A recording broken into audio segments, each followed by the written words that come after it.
अभिनेता सैफच्या रिकव्हरीवरती शिवसेना नेते संजय निरुपम यांचे सवाल। तीक्ष्ण शस्त्राची जखम आणि 6 तासांच्या ऑपरेशनच्या नंतर फक्त 5 दिवसांमध्ये एवढा फिटनेस कसा? एक्स पोस्टद्वारे शंका।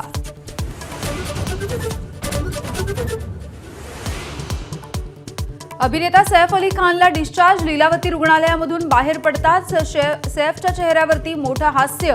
प्रकरणाचे तपास अधिकारी सुद्धा बदलले।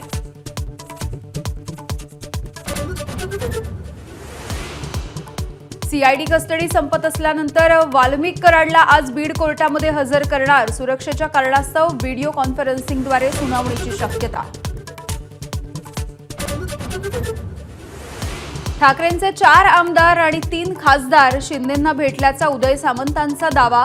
तर उद्योगमंत्र्यांना दावोसमधल्या गुंतवणुकीपेक्षा फोडाफोडीची माहिती, त्यांना मुंबईला पाठवा, संजय राऊतांचं प्रत्युत्तर।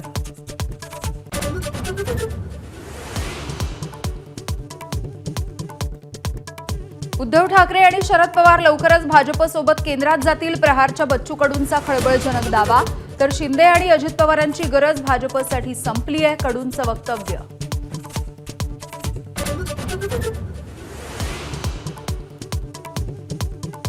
राष्ट्रवादीचे नेते छगन भुजबळ महाराष्ट्र सदन प्रकरणामध्ये सर्वोच्च न्यायालयाचा दिलासा। भुजबळांच्या जामिनाला ईडीनं दिलेलं आव्हान फेटाळलं। हायकोर्टाने दिलेला जामीन योग्य असल्याचा निर्वाळा।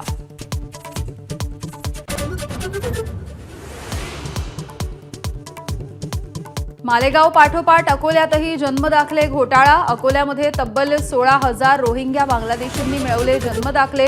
किरीट सोमय्यांचा आरोप। घोटाळ्याची एसआयटी मार्फत चौकशी करण्याची मागणी।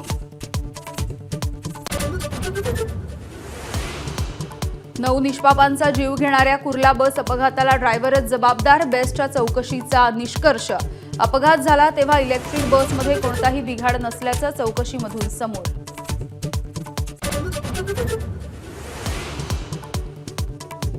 भाजपचे नेते मंगलप्रभात लोढा यांच्या 2 मुलांमधला वाद कोर्टात। उद्योग समूहाचा लोगो वापरण्यावरून 2 सख्खे भाऊ कोर्टात आमने-सामने।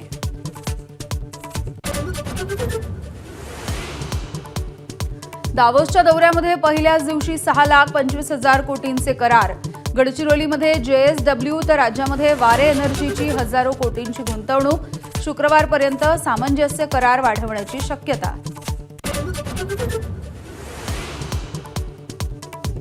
बिल्डरचा नाहक छळ केल्यामुळे मुंबई हायकोर्टाकडून ईडीला 1 लाखाचा दंड। कायद्याचा गैरवापर करून त्रास देणं बंद करण्याची तंबी। बिल्डरची ईडीकडे तक्रार करणाऱ्याला सुद्धा ठोठावला दंड।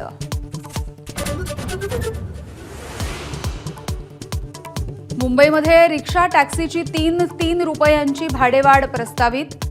रिक्षाचं किमान भाडं 23 रुपयांवरून 26 रुपयांवर, तर टॅक्सीचं किमान भाडं सध्याच्या 28 रुपयांवरून 31 रुपयांवर। कुंभमेळ्यातल्या सिलेंडर स्फोटाची जबाबदारी खलिस्तानी जिंदाबाद फोर्स संघटनेनं स्वीकारली। पिलीभीत बनावट चकमकीचा बदला घेतल्याचा संघटनेचा दावा। एबीपी माझा, उघडा डोळे बघा नीट।